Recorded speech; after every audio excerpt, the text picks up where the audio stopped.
In this video, I'll show you how to make clips for TikTok. This video is only for educational purposes only. So go to your Play Store, Apple Store, and download InShot Video Editor. Once you're done, open it, click on this video, click on New, select any video you love to edit or make clip for. So let's see if I want to select this. I'll click on it, click on this.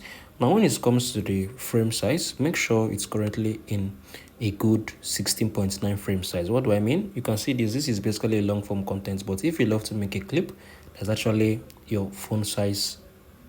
What you need to do, click on this canvas.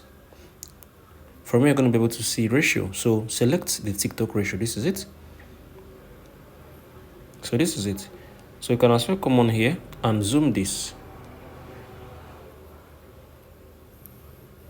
You can zoom it to come out. So this is it. If I click on it, so this is basically a TikTok clip ratio style video. So if you find this video helpful, subscribe.